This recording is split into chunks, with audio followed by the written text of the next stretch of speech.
آج لوگ کہتے ہیں قبر والے کیا دیتے ہیں. اقبال دس ہوئے تو مجدد صاحب دی قبر تے کیوں حاضر ہویا جی؟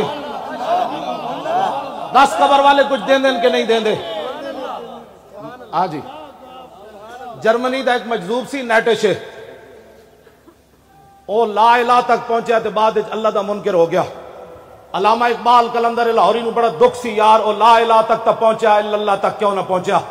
اقبال کہندا او بلا دربان وطا اللہ نہ رفت از مقام عبدہو بے گانا رفت. کہندا میں نو بڑا افسوس ہے او لا تک تے پہنچیا اللہ تک نہ پہنچیا. کاش بودے در زمان احمد تا رسید بر سرور سرمد.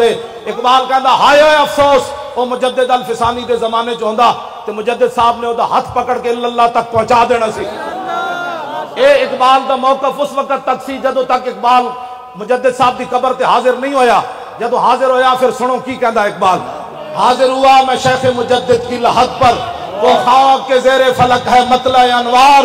اس خاک کے ذروں سے شرمندہ ستارے اس خاک میں پوشیدہ ہے وہ صاحب اسرار. گردن نہ جھکی جس کی جہانگیر کے آگے جس کے نفس گرم سے ہے گرمی احرار. وہ ہند میں سرمایہ ملت کا نگہباں اللہ نے بر وقت کیا جس کو خبردار.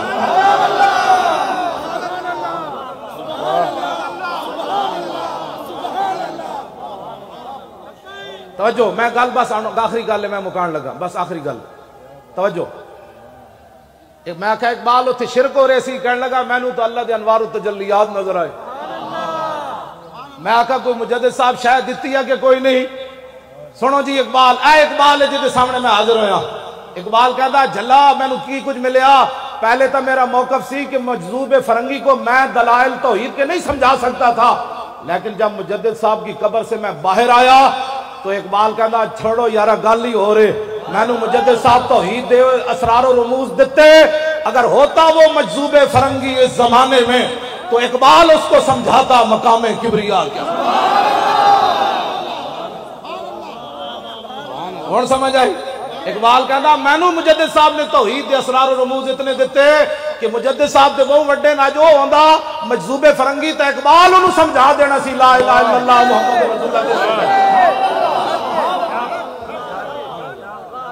کیوں جی اے لکھا موضوع ہیں اقبال دے لکھا موضوع. فریاد افرنگو دل آویزی افرنگ فریاد شیرینی و پرویزی افرنگ عالم ہما ویرانا چنگیزی افرنگ معمار حرم باز بتا میر جہاں خیز. اقبال کہتا میں یورپ پھر کے آیا وہ ظلم ہی ظلم ہے کفر ہی کفر ہے نانگی نانگے مسلمانہ دے خلاف سازسیں شاسان. کہتا اٹھو مسلح بہت سو چکا از خواب گران خواب گران خواب گران خواب گران خیز. کہتا بہت سو چکا. کہتا شرع یورپ بے نظائے کیل و کال برا را کرداس بر گرگاں حلال. کہتا میں پورا یورپ پھریا انہوں نے ایک کو متفق علیہ فیصلہ کر لیا جتھے مسلمان بھیڑ ملے انہوں کھا جاؤ.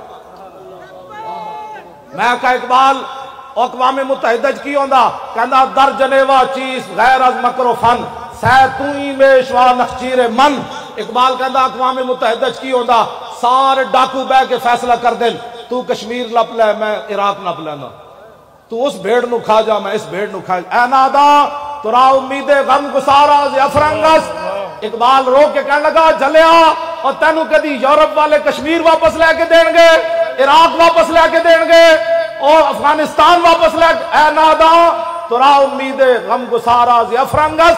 کہندا تینو امید ہے کہ فرنگی کدے تیرے بالے چنگا سوچن گے نا کدی بھی دل شاہین سوزت باہر عام مرغے کے در چنگس. اقبال کہندا جلیا شاہین دے پنجاں جدو پرندہ آ جائے نا تے او دے چوں چوں کرنا کدی شاہین دے دل وچ سوز و گداز کدی نہیں پیدا.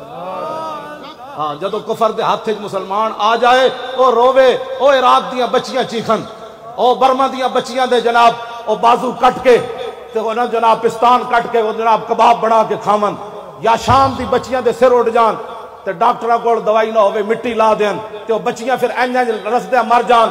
یا مقبوضہ کشمیر دیاں بچیاں دریا دے کنارے کھڑے ہو کے آواز لاون ہے کوئی محمد بن قاسم آن والا یا میں دریا وچ چھال مار دیواں ہندو فوج آ رہی. اقبال کہندا تو جلا ہویا کدی بھی فرنگیاں کولو تو یہودیاں کولو تو عیسائیاں کولو تے جناب نصرانیاں کولو تے ہندوؤں کولو خیر دی توقع نہ رکھی. بس ایک کوئی درباری بمصطفیٰ برساں خیشرا کے دی ہماؤ. اقبال سارے کلام دا خلاصہ یہ کڈیا. اقبال کہندا بمصطفیٰ برساں خیشرا کے دی ہماؤس گربہو نہ رسیدی تمام بولا بیس. اقبال کہنے لگا سارا دین حضور دی ذات ہی. اتھے آ کے اقبال مک گیا. کہنے لگا سارا دین حضور کی ذات ہے، اگر یہاں تک پہنچا تو سارا دین مل گیا، اگر یہاں تک نہ پہنچا تو پھر تیرے پاس کچھ بھی نہیں.